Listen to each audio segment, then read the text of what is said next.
हुकूमत 27वीं तरमीम कब सामने लाती है और क्या इसके लिए मखसूस नशिस्तों के नजरसानी केस के फैसले का इंतजार किया जाएगा या उससे पहले ही तरमीम लाई जाएगी? क्योंकि अगर मखसूस नशिस्तों के नजरसानी केस में आईनी बेंच सुप्रीम कोर्ट का फैसला तब्दील कर देता है तो हुकूमत को 27वीं तरमीम के लिए कौमी असेंबली में मतलूबा अक्सरियत मिल जाएगी और उसे कौमी असेंबली की हद तक मौलाना फजल रहमान के वोटों की जरूरत नहीं होगी।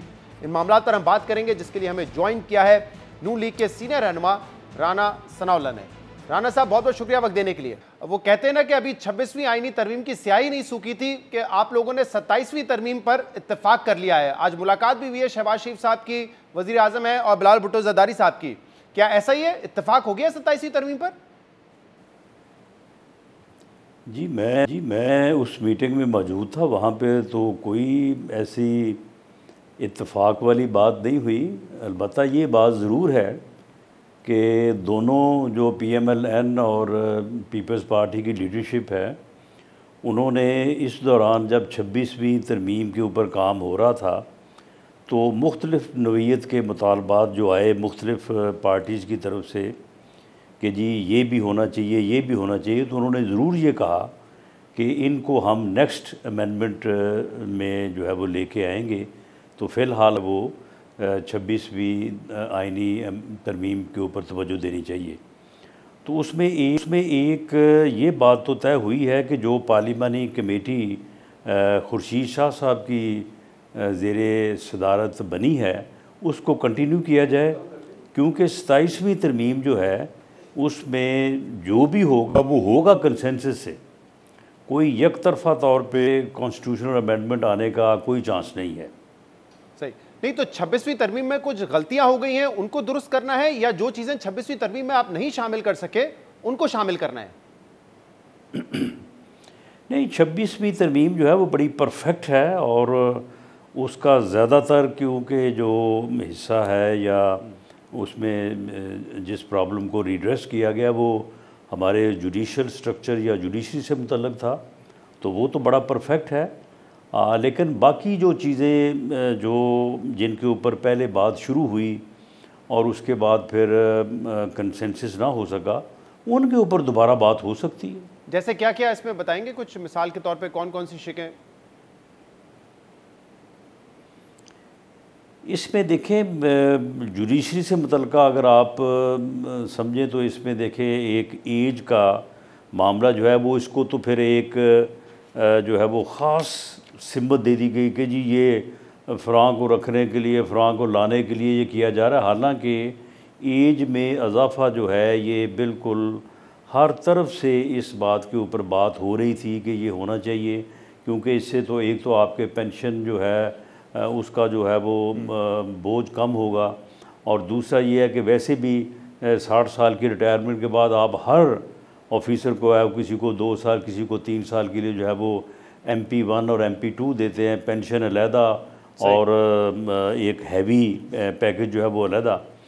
और दूसरा जो है जो तफावत है इन बिटवीन हाई कोर्ट और सुप्रीम कोर्ट के जजेस की एज लिमिट में और उनकी एज के इजाफे में, तो ये चीज़ें जो हैं ये पहले इनके ऊपर काफ़ी यानी इत्तफाक़ राय था, लेकिन बहरहाल जब कंसेंसस पे बात आई तो फिर इस पे जो है वो इख्तलाफ हुआ। और इसमें मेजर इख्तलाफ जो है वो मौलाना फजल रहमान साहब की जमात की तरफ से आया था, और आखिर में आप लोग और पीपल्स पार्टी ने कहा कि ये तो असल में उन्हीं का ड्राफ्ट है जिसको हम एक्सेप्ट कर रहे हैं। अब जो अगर आप वापस वो चीज़ें लेकर आएंगे तो मौलाना साहब का तो इस पर इख्तलाफ होगा, और अभी 2 दिन पहले उन्होंने जो तकरीर की उसमें उन्होंने क्या कहा है आपको मैं सुनवा देता हूँ, फिर उस पर जवाब दीजिएगा। कोई और 27वीं तरमीम आ रही है, जो इसमें नहीं हो सका वो किया जाए, तुम्हारा बाप भी नहीं करके दिखाओ जरा, और फिर अपना हश्र देख लो कि तुम्हारा क्या हश्र किया जाता है। इस तरह भी आसान नहीं है कि आप आराम से कोई तरमीम लाएंगे और हम चूड़ियां पहनकर घरों में औरतों की तरह बैठे रहेंगे, ये भी नहीं होगा इंशाल्लाह। कोई न सोचे कि जिन चीजों को हमने मुस्तरद किया और 26वीं तरमीम से निकाला उसे दोबारा किसी तरमीम के जरिए से असेंबली में लाया जाएगा और लोटों के वोटों से पास करोगे और फिर वो चलने देंगे हम। जी, तो राना साहब आपने कहा कि कुछ चीज़ों पे जो है शामिल करना चाहते थे, इत्तेफाक नहीं हुआ। मौलाना साहब कह रहे हैं कि तुम्हारा बाप भी नहीं कर सकेगा, जो चीज़ें हमने निकाली अगर उसको दोबारा शामिल करने की कोशिश की तो ये होने नहीं देंगे हम। देखिए, मैंने जिस तरह से अर्ज़ किया है कि 27वीं तरमीम जो है उसके ऊपर जो पीपल्स पार्टी और PMLN की लीडरशिप है उनका बुनियादी तौर पे इस बात पे इत्तफाक है कि वो कंसेंसस से लाई जाएगी। दूसरी बात ये है कि इस मकसद से तो उसके ऊपर काम ही नहीं हो रहा कि जो चीज़ें रह गई हैं उनको लाया जाए। इस मकसद से ज़रूर काम हो रहा है कि आइन में जहाँ जहाँ पे नहीं, आपने अभी कहा ना कि पहले कई चीज़ों पे इत्तेफाक हो चुका था लेकिन उनको बाद में हटाया गया, तो इसका मतलब उन्हीं चीज़ों पे काम हो रहा है ना।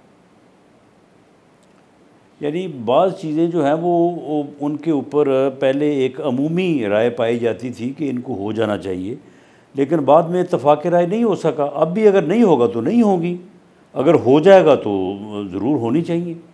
अब मिसाल के तौर पे जो बल्दियाती अदारे हैं, जो आर्टिकल 140 है 140A, तो उसके ऊपर जो है वो कौमी इत्तेहाद का ना MQM का, यानी जो MQM पाकिस्तान है उनका मुतालबा रहा है, उनका ये बहुत ज़्यादा उनका ज़ोर था कि जी इसको भी शामिल करें बीच में जी। तो उसे बावजूद जो है वो शामिल नहीं किया गया। गो उसके ऊपर एक सोच है कि ये दुरुस्त है कि जब सूबाई हुकूमतों को जो फंड्स मिले वो नीचे डिस्ट्रिक्ट वाइज जो है वो उसी फार्मूले के तहत जाने चाहिए। JUIF तो इस तरह की चीज़ें हैं। ठीक, JUIF का एक और एतराज़ भी सामने आया, उनके तर्जुमान असलम गौरी साहब, उन्होंने ये कहा नईम अशरफ भट्ट साहब के इंटरव्यू में कि हमारी राय थी कि justice Mansoor Ali Shah senior most हैं, उन्हीं को चीफ जस्टिस बनना चाहिए, और कह रहे हैं इस बात पे तकरीबन इत्तेफाक भी था, पीपल्स पार्टी भी ऑन बोर्ड थी, लेकिन पता नहीं क्यों कमेटी में जाके ये मामला बदल गया।